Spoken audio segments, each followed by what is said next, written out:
MotorWeek is made possible by Auto Value and Bumper to Bumper and TireRack.com.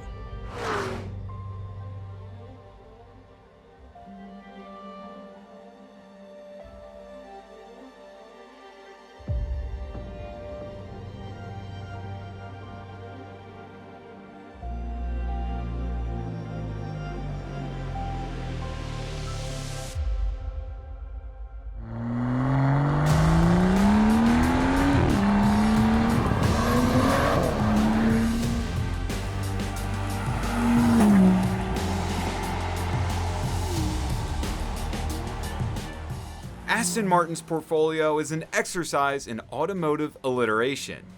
Vantage, Valkyrie, Valhalla, Valiant, Valour, and the subject of our latest adventure, the 2026 Vanquish Volante, a convertible variant of their V12 flagship.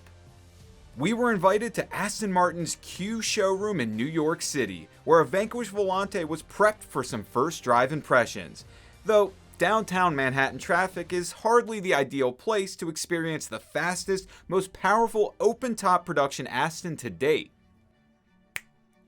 That's better. A cruise up the Palisades Interstate unlocked more ideal roads, and while public pavement and tight byways kept us reined in, there was enough pavement to stretch this grand touring car out. And for car folks like you and me, ringing out this V12 is nothing short of therapeutic.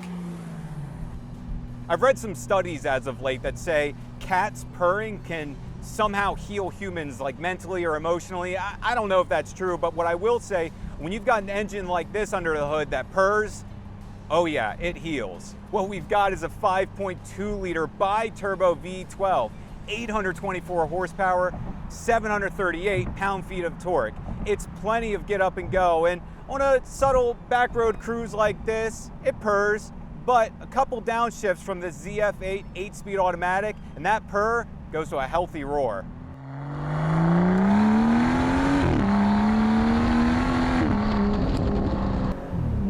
Whew, that speedometer climbs quick. The optional titanium exhaust system was the perfect amplifier for this 12-cylinder soundtrack.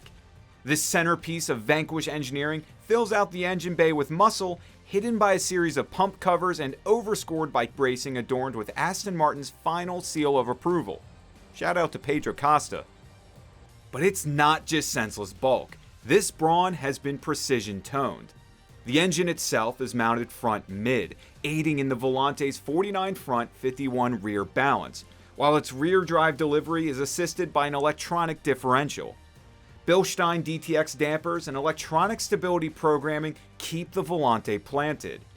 The ESP is refined by a number of integrated systems for brake slip, traction control, and more, all synergizing for a refined, albeit very computerized level of athleticism.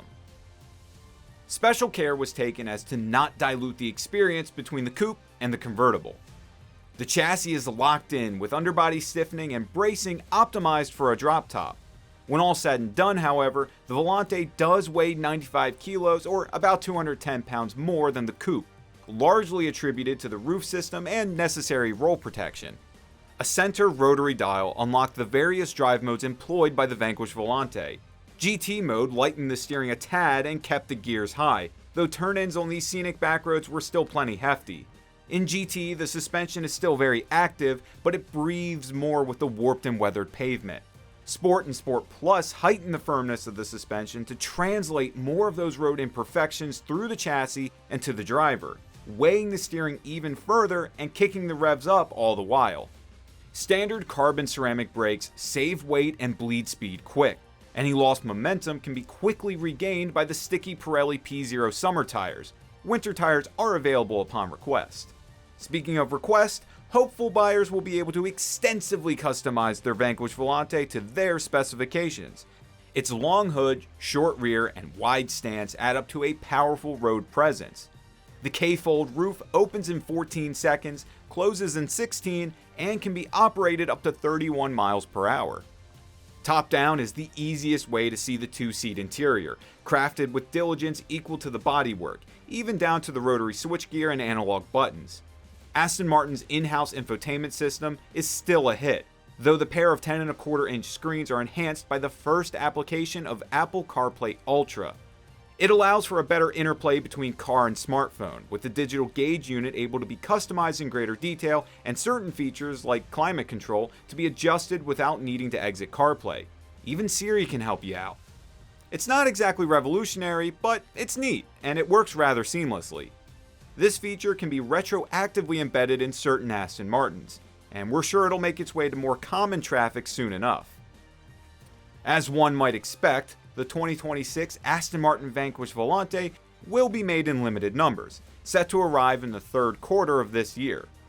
If you have the spare $500,000 or so to spend on one, enjoy the ride. Just make sure you get it away from the gridlock as much as you can. And whether you're GT cruising or simply commuting, drive safe and stay tuned to MotorWeek.